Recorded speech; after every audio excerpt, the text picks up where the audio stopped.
और चुनना अब आपके लिए पॉलिसी आसान हो जाएगा। अगला सवाल लेते हैं, तनवीर जावेद हमारे साथ हैं दिल्ली से। तनवीर जी बताइए क्या सवाल है। हाँ जी, मेरा सवाल ये है जी। हेलो जी जी, आपकी आवाज आ रही है, बिल्कुल पूछिए।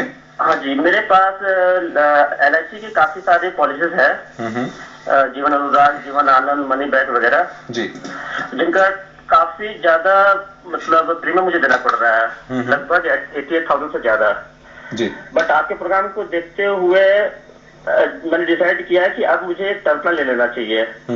लेकिन मजबूरी ये है कि मैं इतना ज्यादा ऑलरेडी ये आप जो 80,000 का प्रीमियम दे रहे हैं, इससे आपको कितना बीमा कवर मिल रहा है, कितना इंश्योरेंस मिल रहा है? लगभग 15 लाख के आसपास। 15 लाख के आसपास। तो ये आपको लगता है सफिशिएंट नहीं है? कितनी इनकम है आपकी सालाना? सालाना कोई 5 लाख के आसपास जी। तो यानी एक तरह से करीब आपको 40-50 लाख का इंश्योरेंस करवाना चाहिए, लेकिन आप कह रहे हैं कि इनके जरिए 15 लाख का आपका इंश्योरेंस हो रहा है। अब ये पॉलिसीज आपने अभी ली है या पहले से ली हुई है? ये सारी ज्यादा नहीं, 4-5 साल पुरानी है। 4-5 साल पुरानी है, तो फिर इनमें से निकलने का ऑप्शन भी आप सोच रहे हैं?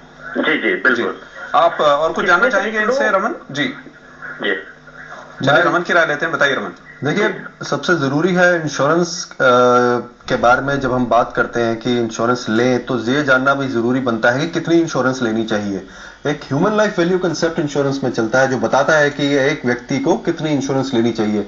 रफली हम उसको कहते हैं कि अपने जो आपकी एनुअल इनकम है उसका 10 गुना जो है वो एक व्यक्ति को उतना सम एश्योर्ड हमेशा लेना चाहिए। जबकि इनका अभी तक जो पता लगा है करीब करीब 15 लाख रुपए इन्होंने सम एश्योर्ड लिया है सारे इंश्योरेंस का मिला के। अगर हम साइंटिफिकली चलें तो इनको थोड़ा सा और कवर लेने की जरूरत पड़ेगी ह्यूमन लाइफ वैल्यू कंसेप्ट के हिसाब से।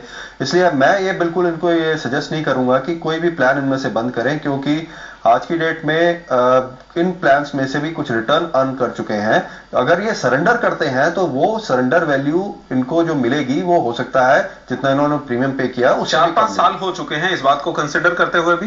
देखिए, मार्केट आज की लेवल में कम है। इनके 1-2 प्लान्स ऐसे भी हैं जो ट्रेडिशनल प्लान है, जो मार्केट लिंक नहीं है, लेकिन फिर भी अगर आप ट्रेडिशनल प्लान की इन्वेस्टमेंट्स में जाएं वो ज्यादा डेट में होती हैं, और मार्केट में डेट ने भी पिछले 4-5 सालों में कोई इतना ज्यादा अच्छा रिटर्न नहीं दिया। इसलिए कोई बड़ी बात नहीं है कि अगर हम सरेंडर वैल्यू कैलकुलेट करें तो जितना इन्होंने प्रीमियम दिया उससे कम निकलेगी। इसलिए मैं ये बिल्कुल इनको सजेस्ट नहीं करूंगा कि क्योंकि ये कह रहे थे कि अब इनको बोझ लग रहा है और अगर ये और पॉलिसी लेना चाहें और प्रीमियम देना चाहें तो फिर वो इनके लिए मुश्किल हो जाएगा। तो क्या एक आध कोई पॉलिसी निकाल दें? एक आध पॉलिसी जिसमें प्रीमियम थोड़ा बहुत ये नुकसान झेल सकते हैं उतना निकाल सकते हैं जी। बट मैं फिर भी कहूंगा ये सोच लें, विचार कर लें, क्योंकि किसी भी और खर्चे को वो कम कर सकते हैं तो कर लें। इंश्योरेंस पे एटलीस्ट कोई भी खर्चा कम ना करें, क्योंकि यही है जो मुसीबत के समय काम आएगी। बिल्कुल बिल्कुल। हालांकि अगला सवाल लेते हैं, भरत हमारे साथ हैं हरियाणा से।